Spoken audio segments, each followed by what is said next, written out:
For more than a century, New Hampshire has had the nation's first presidential primary. After President Joe Biden declared South Carolina should go first, New Hampshire defied him. Now, the incumbent isn't even on the ballot. Somebody had to have the audacity to practice democracy. When but Dean Phillips is on the ballot. Don't do it. You should sit down, stand in line, and shush up. The question for many, who is he? I'm going to introduce myself. I'm going to take the next number of months to say hello to voters, to show up, answer their questions. Good morning, everybody. Phillips, at 54 years old, is a relative newcomer to politics. Any ice cream fans in the house, I hope? The little-known congressman was a successful businessman who helped launch Belvedere Vodka and Talenti Gelato. He won his House seat in Minnesota in 2018 as part of the Democrats' anti-Trump wave. He doesn't think Biden can beat the former president again. The polls are pretty consistent. Joe Biden will not beat Donald Trump. If it's Nikki Haley, he's going to lose by double digits. On the trail, Phillips sounds like most Democrats, pushing for a fairer tax code, investing in clean energy, and tackling inflation. Why write him in when he's written us off? But in the closing days before the primary, he's ramped up attacks against President Biden and put some of his own millions to use. I thought I was good at hiding. So I asked around, have you seen Joe?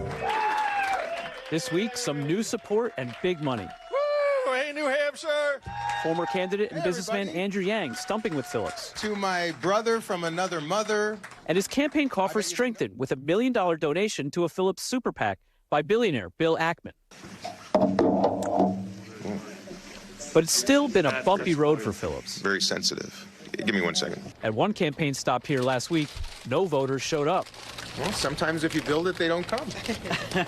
Phillips is also getting heat from fellow Democrats. What do you say to Democrats who say all you've accomplished in this primary challenge so far is to hasten what you said you're getting into, which is to undermine the president, to diminish his political standing? Well, I think I would say to those people, you're giving me a lot more power than I really have.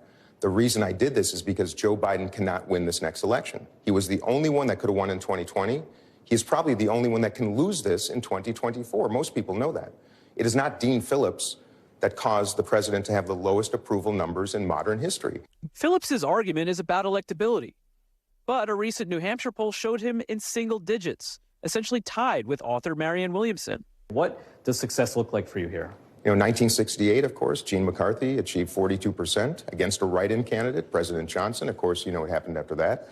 And I think we're going to see something similar on the 23rd here in a few days. So 42%, is that the number you've got to hit? I'm saying we're going to see something where the incumbent president, a good man, is going to be shown to be very weak, not just in polls, but in practice. And if we're in the 20s, that would be extraordinary. President Biden hasn't been to New Hampshire since early 2022. As for a response to Phillips, TJ Ducklow, a senior advisor for communications, responded simply, no thanks. Whatever New Hampshire voters decide, the Dean team says they're in this for the long haul. I want to give Democrats a choice. I want to have data that shows who is best positioned to beat Donald Trump. And with that, Mike Memley joins us tonight from Concord, New Hampshire. So, Mike, my first question, will he win any delegates if he gets votes there in New Hampshire with all this drama with the Democratic Party? Well, Tom, if you ask the Democratic National Committee, they say absolutely not. In fact, some top officials recently wrote to the New Hampshire Democratic Party saying they need to educate the voters here that this is, as they put it, a meaningless election. The New Hampshire Attorney General fired back, saying that that's an unlawful act of voter suppression. I talked today to the New Hampshire Secretary of State, and he made a prediction. He said there's going to be a little bit of a showdown at the convention in Chicago. New Hampshire Democrats will send delegates to the convention and then challenge the Democrats not to seat them. So then, Mike, I guess my other question is, do Democrats actually fear Dean Phillips at all? And I ask that because a lot of people think this is going to be a very close election. Is he threatening a third-party run if he doesn't beat Biden, which, again, is a very long shot?